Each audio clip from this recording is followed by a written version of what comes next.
In August 2023, Lucy Letby was sentenced to 7 whole life orders. This means that she will spend the rest of her life in prison. Under no circumstances will she ever be released. But what is it really like behind bars when you're a serial killer? What does daily life look like, and how are you treated by the other inmates? In this episode, former prison governor Vanessa Frake-Harris sheds light on the reality of prison for a serial killer, as well as sharing with us her extraordinary stories from her 26 years spent behind bars with society's most dangerous people. Just a note before we go on to the interview, episode 5 of this podcast, Could Lucy Letby Be Innocent?, has been put on hold while the Crown Prosecution Service commences its retrial on one count of attempted murder. We look forward to sharing this episode with you when we are able to do so. I'm JoshuaPerryParker, and this is episode 6. What will prison be like for Lucy Letby? So with all that said, I'm absolutely delighted to be joined now by Vanessa Frake-Harris. Now, Vanessa has had a truly extraordinary career. She spent 26 years working in the prison service, including 16 years at high security women's prisons, where she came across inmates such as Myra Hindley and Rosemary West. And she's also been the governor at the infamous Wormwood Scrubs. She is author of the Sunday Times best-selling book, The Governor, all about her time spent behind bars. I'm reading it at the moment, Vanessa. It's really fascinating and eye-opening. I'd highly recommend it to our listeners. It's on Amazon. You can get it on Kindle. So do give it a read because it is absolutely fascinating. So, Vanessa, thank you so much for joining the podcast. Thanks for inviting me, Joshua. No worries at all. So, and we wanted to kind of start off by looking at the reality of what prison life is like for a serial killer. So prisons vary quite a lot across the UK, and it's been reported that Letby has been sent to a maximum security prison. So can you just explain to our listeners what exactly that means? For somebody such as Letby, she'll be a restricted status prisoner. Right. So that means basically that she has to be held in a prison where escape is made impossible in order to protect the public and national security, should she be, that way. So she'd probably be a restricted status prisoner. And what does a maximum security prison look like compared to kind of other prisons? What's the difference in kind of how they look, how they're set up, cell-wise? Is it just about the kind of security and trying to make escape impossible? Yeah, I mean, it's physical security. So you've got high walls, you've got barbed wire, you've got cameras, you may have dogs, you may have cameras inside the jail, not just necessarily around the perimeter. So it's physical security plus more staff on duty. So that is what a category A prison is. So you've got physical and you've got higher staff ratio to prisoners than a normal category B prison. Right, okay, that paints a good picture. And presumably all prisoners will know who Letby is, or will be aware of who Letby is. So are we right in thinking that Letby will likely be kept separate from the other prisoners? And is that kind of the norm for prisoners who have got a particular kind of notorious crime where it's been in the media and the other inmates are likely to know who they are? Well, we don't censor prisoners, so we don't censor the news, we don't censor newspapers. They can have newspapers sent in. So absolutely, they'll be fully aware of who she is. Whether or not they're aware, I would imagine they're probably aware of the fact that she's now at Newhall Prison. It's very different for high-profile prisoners. They don't get more than they're entitled to. They get what they're entitled to, the same as anybody else. But the likes of Letby, I would doubt very much whether she is in the general population of the prison at the moment. With a prison, it's all about risk. So it will be risk assessed to see how much of a threat to her there is, how much of a threat to staff there is, because don't forget, staff would have to go in and stop any likely attack on her. So it's all about managing that risk. And we had Rose West at Holloway. I looked after her for about 2 months before she went to Winchester on trial. And the risk was decided it was too great at that time to put her with the rest of the general population. So we held her down the segregation unit, where she was separated from the general population of the prison. And I would imagine that that's how Lucy Letby will go, certainly for the time being. But, you know, every so often that risk will be looked at. You know, when I sort of bumped into Myra Hindley at Cookham Wood, you know, by that time she had a job in reception. She was allowed out of her cell. You know, she'd done 20 odd years in prison. She, you know, it was deemed that the threat had got less. Obviously, you know, the more the media hype it up, then the more the fear of the threat is against her. And is the threat then that other prisoners may try to attack or kill Letby? Is there kind of, because we often hear, is there some kind of a hierarchy in prisoners where child killers are the absolute worst, and the other kind of prisoners, whether they be in for murder or serious assaults, will kind of look down on them? Is that right? Absolutely, without question. Child killers, rapists, they're all much of a muchness in the pecking order, i.e. they're at the bottom of the pile. You know, and I would imagine, you know, there are a few, you know, the likes of Joanne Dennehy would have no qualms whatsoever of, you know, trying to attack Letby. So, you know, that is a risk that, you know, as a governor, you have to manage that risk within a prison. And just you know, there's, because one of the most common questions we've had is, will Letby survive prison? How do prisoners get weapons? How are they able to attack other prisoners? If I said to you that you could make a garrote out of toilet paper, would you believe me? I have seen you know, a garrote woven out of toilet paper that's as strong as any rope that you can buy in a shop. You know, a simple thing like you know, they don't have metal cutlery, they have plastic cutlery.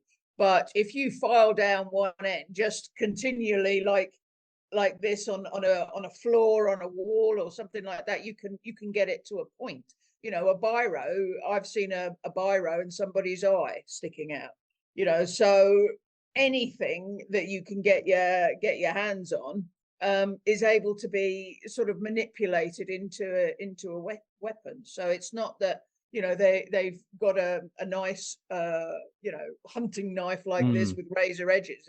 That's just not the case. It's what they can find to make a weapon of. You know, a classic one is either batteries, which they're allowed because they're allowed radios, in a sock, or pool balls in a sock.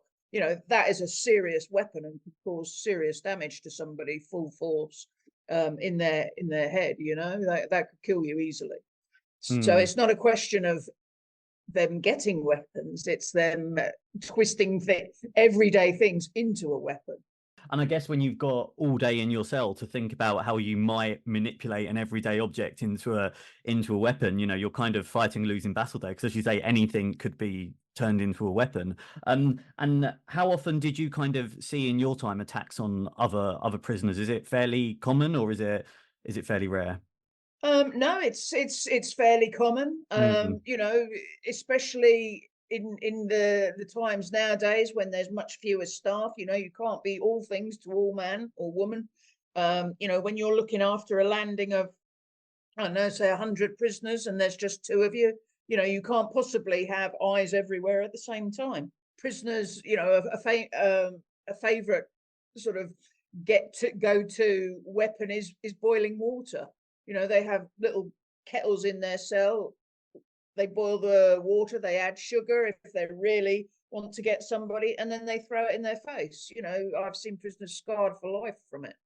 You know, so, you know, it can be a very dangerous place, and, you know, you have to accept that. And presumably for the prison guards as well, and those working in the prisons. Absolutely, yeah, completely. You know, there have been some very serious assaults on staff, and thankfully no fatal ones as yet. But, you know, who's to say when or if that may happen? I hope not, but you just don't know. And recently, the media have started reporting, and obviously, it's the media. We don't know how true this is, but as part of Letby being transferred to a new prison, the media's reported that she has her own private cell, an ensuite, a private TV, and it said, although I'm not sure how they would know this, but it said that she's made friends and is spending her days playing board games and singing karaoke. I mean, these kind of stories come out all the time. Are they realistic or? Well, you have to think. Well, that calling it a private room. Well, everybody's got a private room. They've got cells, but they want to make it sound like it's Yeah. a hotel room. I can assure you, it won't be. Every prisoner throughout the prison estate is entitled to a TV, but that is a privilege. That's after the Wolf report, after the riots in, I think it was Whitemore, I think, that, having prisoners amused is much better than having them sat there looking at four walls and plotting. So every prisoner is entitled to have a TV in their cell, but that's a privilege. It can be taken away as soon as it can be put in, trust me.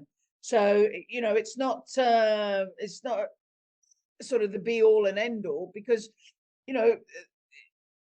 everybody's entitled to it. The fact that they've added Lucy's Letby's name on top of that, well, that's unfortunately our media. But if she's made friends, great.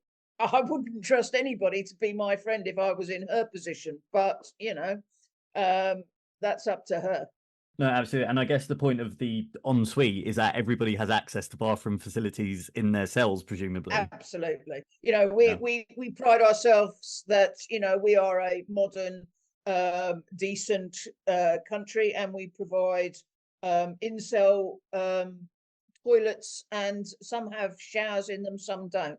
If it's a modern prison, without doubt it will, but she won't be the only one that has a cell with a shower in it. But I think you have to remember, do we want to go back to prisoners slopping out? I, for one, have done that. When you unlock a whole wing at 7 o'clock in the morning and see prisoners trooping along with a bucket full of urine and feces, it is not a pleasant sight or smell. If they have in-cell toilets, great. And you must have heard this so much throughout your career about, prisoners having it easy. It's like a holiday camp. They've got 3 meals a day, they've got their own TV. I mean, what's your kind of reaction when people say that? And when people look at Letby and her kind of horrific crimes and they say, well, hold on, she's getting 3 meals a day, she's warm, she's safe in her own cell, that doesn't seem like much of a punishment. Okay, well, the punishment with any prisoner is the removal from society and the removal of liberty. That is the punishment. Gone are the days when, it was, walking around pushing a stone wheel, grinding corn, or, breaking up rocks. That isn't the punishment. It's more about education, getting prisoners to either accept or deal with their offending behavior. Indeed, with her, I expect they'll focus on the why, because nobody really knows why she did it. We can all assume that it was because, she wanted the attention and the glory of trying to save a baby, etc. We can all presume that, but really we don't know the ins and outs. And I would imagine that the psychologists and the psychiatrists will try and find out why, indeed, to give some sort of closure to those poor families that were affected by it. And is that an ongoing part of kind of the prison system when you have either serial killers or serious offenders? Is that kind of an ongoing process that the prison tries to work out with them? Oh, absolutely, yeah. With not just with serial killers, but with all prisoners who offend. It's part of the rehabilitation process. I'm not saying that she'll ever be rehabilitated. She will never walk outside a jail again, and that's a good thing. But certainly people will, particularly like the medical side, the psychiatrists and the psychologists will try and work out as to why she did what she did. At the moment, she's denying that she did it. She's launching an appeal. Yeah. So at the moment, she's not going to admit anything, is she? No. And we wanted to kind of also talk about your experience just in the prison system more generally, and we've got some questions from listeners that I wondered if we could put to you. So this first one: how often did you come across, if ever, a corrupt prison guard? Um, I can't name exactly how many times, but too many times. Really? Unfortunately, that is part and parcel of working with prisoners in such a close, confined space. And as we've already discussed, prisoners have got one thing that we haven't got, which is time on their hands. They've got time to look at people, to assess, are they turnable? Could they get something out of forming a relationship with a member of staff? It's something that we battled with.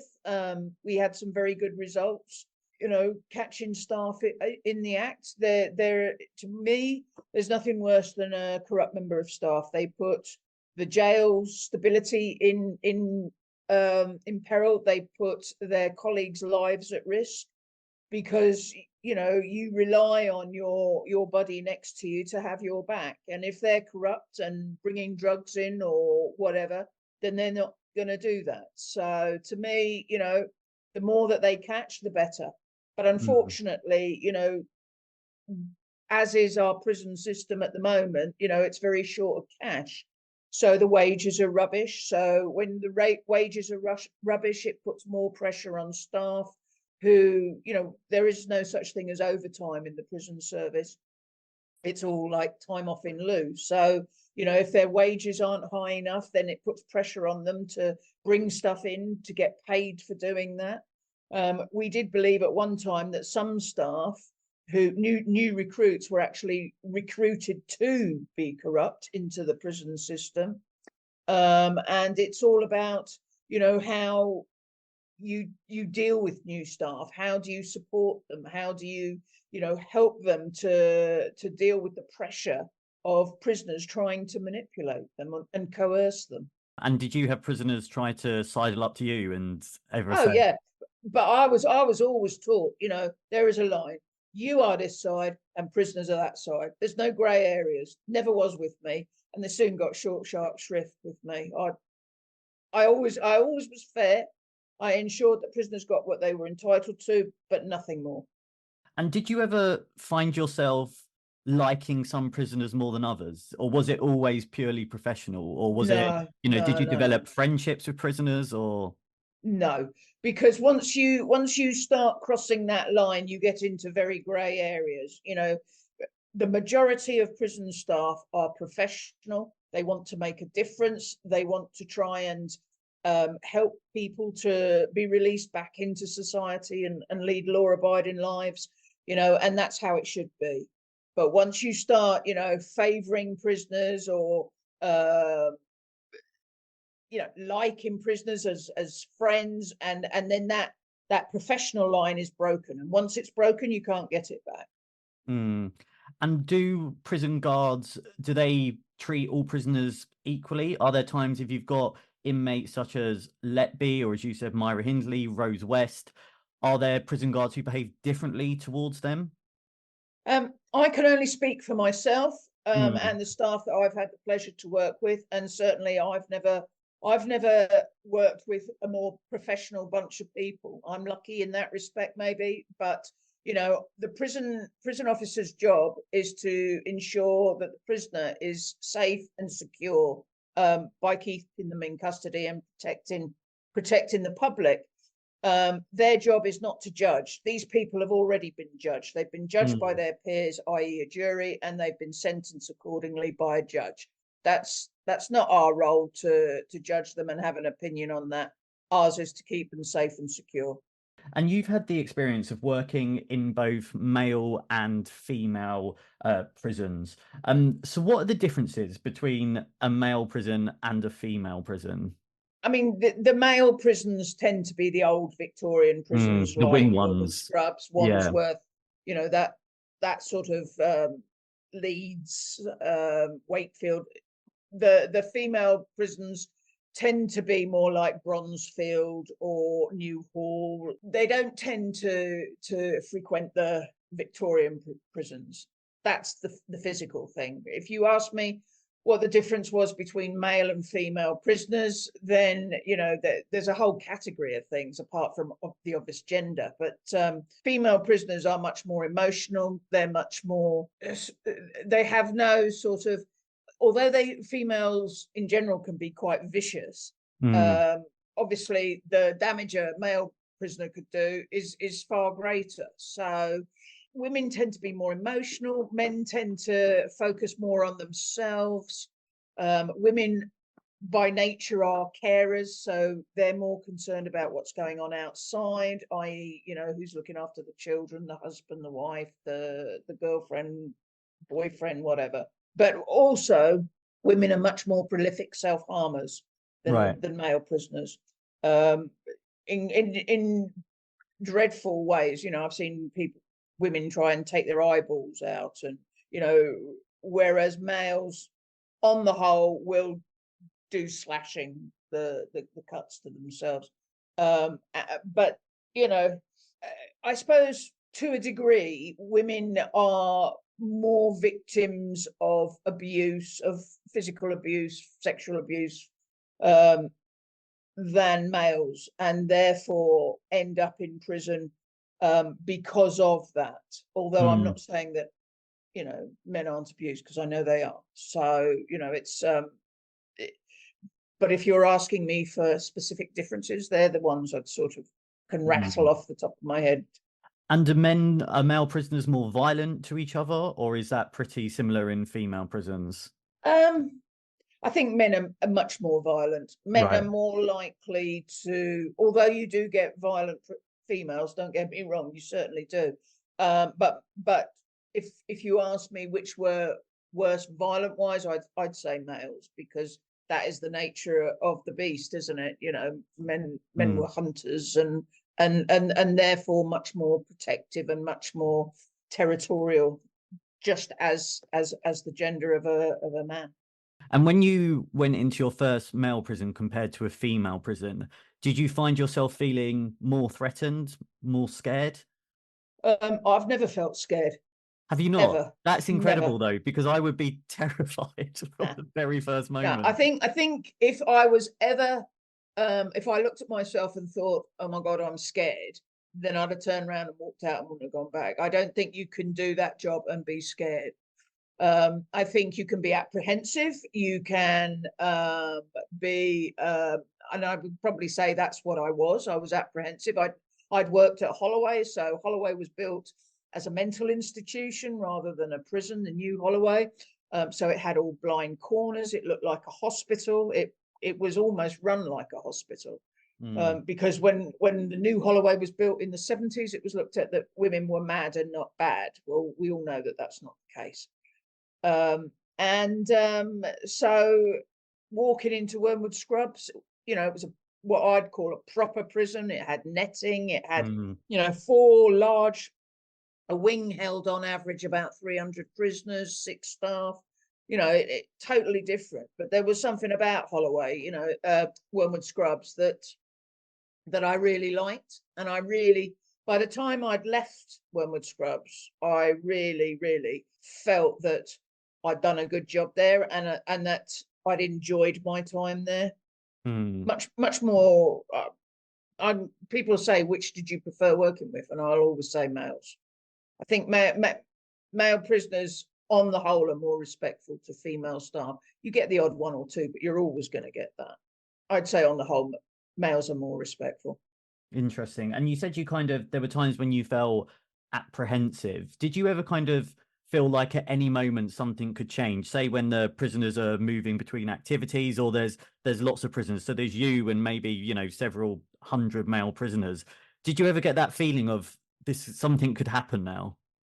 Absolutely. You can walk. You ask any prison officer, and they would tell you can walk onto a wing, and the hairs on the back of your neck stand up, and you notice prisoners slipping back into the sort of shadows behind their doors. A few whisperings going on, and you can tell that something is in the air. Something may well happen, without a doubt. It's all about, reading situations, I think. You mentioned about prisoners self-harming. Is mental health a significant challenge in prisons? Oh gosh, yeah, without a doubt. Mm, There are so many people in prison who shouldn't be in prison because they have mental health issues. And, prison staff aren't trained to deal with mental health. They're trained to deal with prisoners. So it's very difficult to separate those out that have mental health issues from your normal prisoner.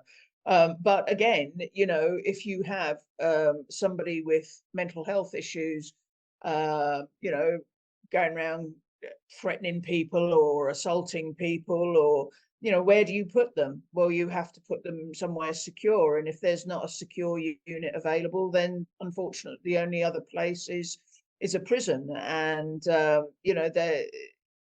they do take up a very large proportion of our prison population. It's not right, it's not fair, but at the end of the day, as I said, it goes back to protecting the public. and that must just be incredibly difficult for prison guards to try to, act as doctor, as counselor at the same time as just trying to keep everyone safe. That must be impossible. Listen, a prison officer wears about 20 different hats every day. Yeah. So, you do counselor, you do mother, you do father, you do brother, you do, officer, you do counselor, educator, 100 different times a day. That is the skill of a good prison officer, is being able to switch hats at the drop of a hat. Hmm.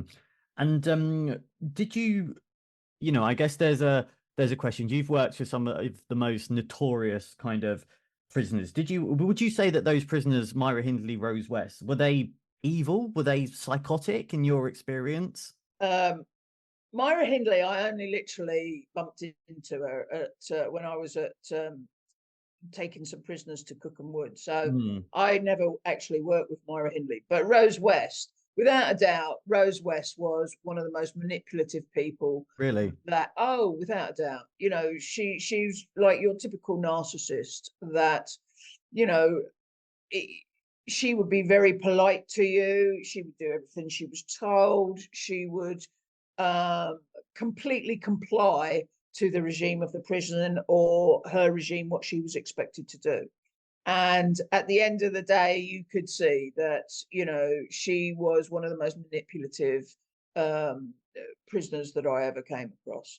And with that type of person who has the ability to do what she did, without a doubt that you are going to get that. And did you come across prisoners who, when you were on the wings, there were prisoners who you just knew were bad news, who just were nasty or had an evil streak to them, or did that not really happen? Yeah, I think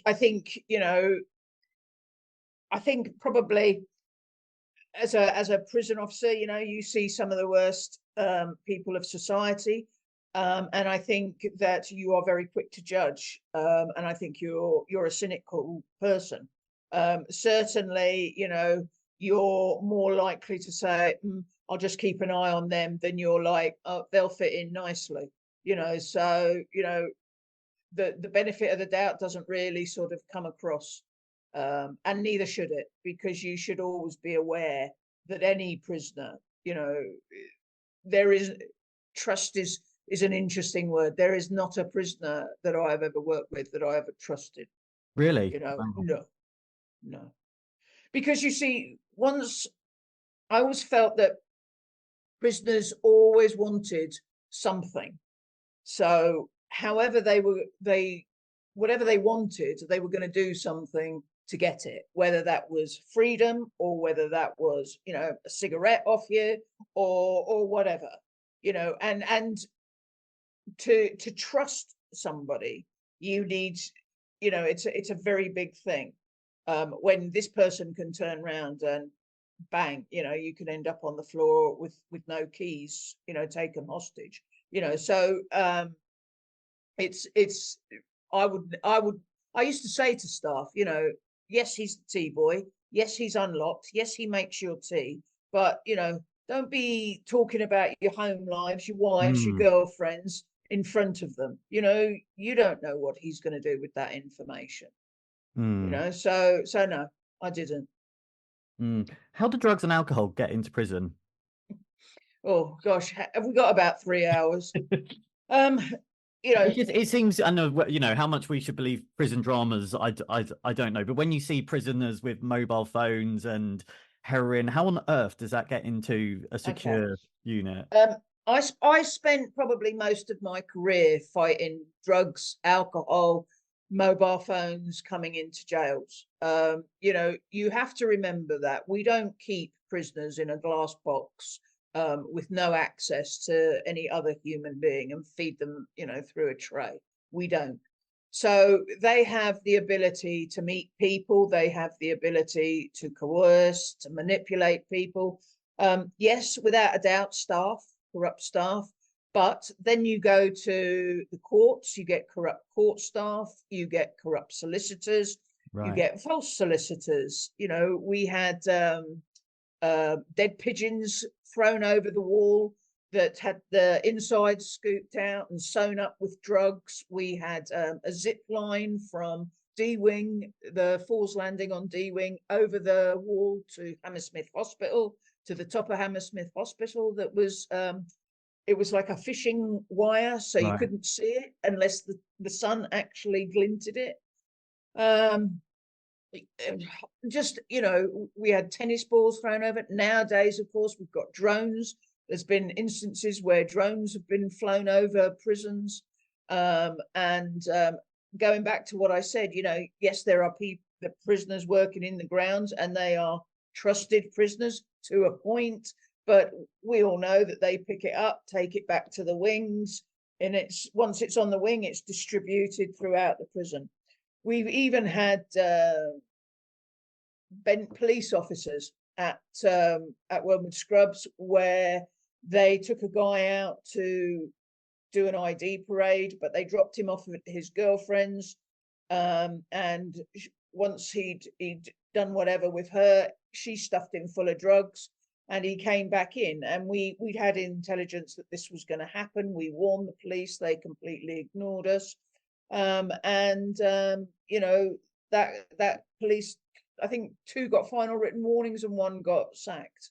Mm, So there are all manner. The thing with contraband coming in, once you shut one door, another one will open, without a doubt. Once you nab one drug dealer, another one will slide quicker than you can say, heroin straight into his shoes.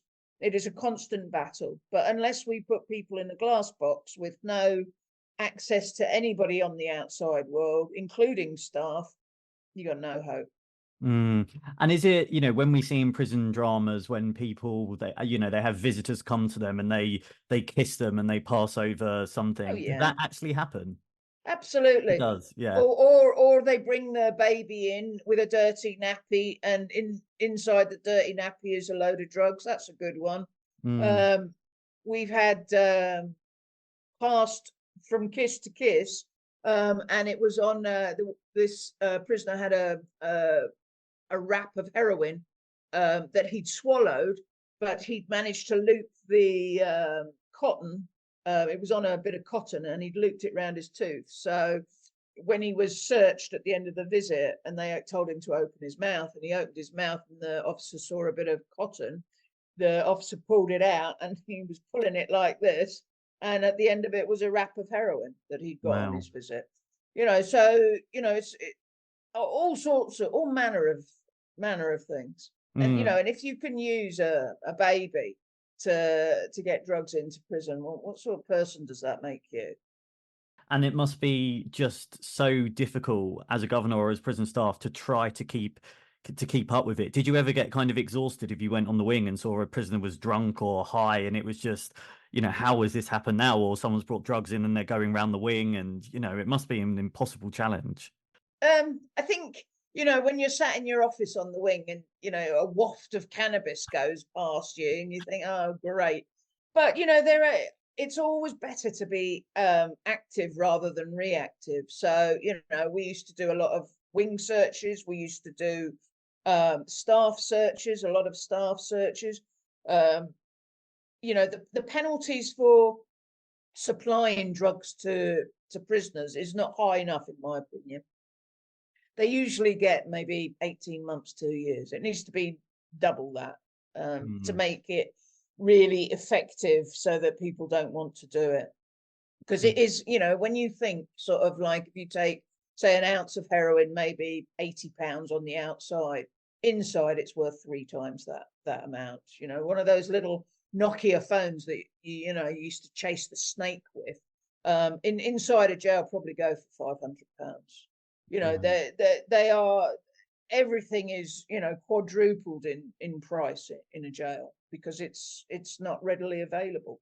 But yeah, I mean, it's frustrating. But I always used to say, you know, they win one, I win two. So, you know, I always made sure that we were ahead of the game. How common is it for prisoners to enter relationships with each other? And I guess in both female and male prisons? Males hardly ever. Hardly ever, yeah. It's not cool to be gay in a male jail, for obvious reasons. Although we did have one who always reminded me of Gloria out of It Ain't Half Hot Mum, because that's what he wanted to be called. And he used to come to the female staff and ask to borrow their lipsticks and that.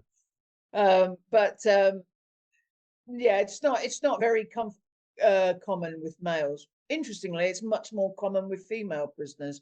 Women tend to get comfort from each other in jail, whereas men, you know, they're much better sort of on their own, looking out for themselves.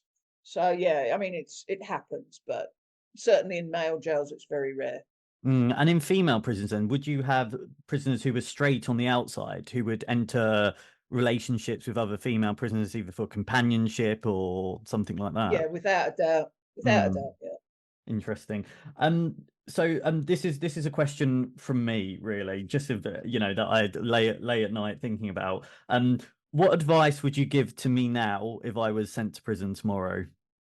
Okay. Bearing in mind I'm quite pathetic. I hope you don't lay awake at night thinking that. What I would say to anybody who was heading that way is, you know, keep your mouth shut and your eyes open. Certainly initially, you know, there is quite a lengthy process of being accepted into a jail. You know, going from checking the warrant, checking we've got the right person that it corresponds to the warrant, to healthcare questions, seeing a doctor, seeing somebody like me, you know, cell sharing risk assessments. Are you able to share a cell? Or are you, you know, an out and out racist or homophobic or whatever? But certainly I would be keeping my head down and just watching, seeing what goes on and who main players are. And if anybody approaches you, don't discuss what you've done. If you feel threatened, then report that without a doubt. Interesting. So do prisoners not tend to tell each other what they're in for or know what they're in for? Certainly those that are anything to do with children, rapists, we always warn them not to. Whether they choose to, you know, I've known prisoners who've completely ignored that advice. You know, it's not really the done thing to discuss, you know, to say to somebody, so what are you in for? Because it's kind of seen as, you know, well, what business is it of yours? And if you're asking that, what are you hiding? So it's not really discussed. Just our second to last question now for you, Vanessa. Does the prison system work? Oh, I love that question. Without a doubt, no. No. That's the short answer. You know, we lock up more prisoners in this country than in Western Europe. We have the worst reoffending rates in Western Europe. in this country, the prison and justice system as a whole is a political football. Every party wants to be the party of law and order. Every party wants to lock people up, lock people up, lock people up. And sometimes locking people up is not the answer. If you're locking somebody away for 3 months for the first time offence, for nicking a bottle of whiskey out of Tesco's, that person's now probably going to spend out of that 3 months, 6 weeks in jail. They'll probably lose their house. They'll probably lose their job. They may even lose their relationship. So what have you done? Well, you've taught them for 6 weeks how to be a proper criminal. You've sent them out where they've got absolutely nothing. And what alternative have they got then but to get on a bandwagon and commit further crime? And we think that in this country, probably it costs around 50 grand per prisoner place per year. That's coming out of your taxes and my taxes. There has to be a better solution for first-time non-violent offenders, paying their debt to society outside the jail, not inside the jail. Because everybody knows, you speak to any prison officer, any governor grade, short sentences don't work. They don't work. It's been proven they don't work. But, like I said, it doesn't matter what political party you vote. They all want to be the party of law and order. Since 2010, they've had 13 different justice secretaries, 13 different people in charge of the prisons. Every single one of those has thought they had the answer. Every single one of those has thought they've invented the wheel, and they haven't. And what they think they've invented, we did 5 years ago, and it still didn't work. So, to my mind, we need to take politics out of our justice system, make it much more about focusing on reducing reoffending. Because isn't that what we want? We want a society where people don't offend, that people don't feel threatened by bad behavior, or their house being robbed, or their car being nicked, or whatever. That's what we want, surely. And if you could change something about the prison system, would it be that it becomes independent? Would it be that there's more money for the poor staff who just have to deal with these most incredible challenges? What kind of, you've said that, but what really needs to happen? Does it need a massive injection of cash? Do we need to build more prisons?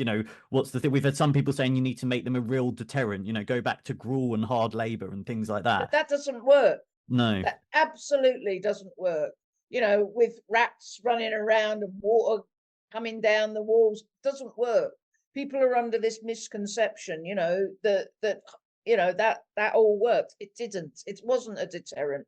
The death penalty in the States isn't a deterrent. Doesn't stop murders or serial killers. These focusing on education of people. 80% of prisoners can't read and write. So what does that say about our society, that there are that many illiterate people? Education is a fabulous thing. I do think that, when I was at Scrubs, we used to do this thing called Prison Me No Way, where we used to go into schools and talk to 15 and 16-year-olds and about prison, about crime, about the effects of. That doesn't happen anymore. They took the money out of that. So I think education of children, of people in prison, I think is paramount. It's been proven, this hard lock them up and throw away the key just doesn't work. And when you let that person out, they're going back into society with what? How are they going to feel about being treated like that?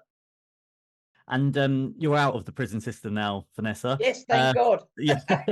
What are you up to these days? And is it a much more peaceful life? Well, it used to be until I wrote the book. But now I kind of do. I've done a lot of podcasts, which I really enjoy. Actually, I like having this sort of interesting sort of debate sort of thing. And I met a lot of people. And I do talks, and I go around different places, and bore people to death, I'm sure.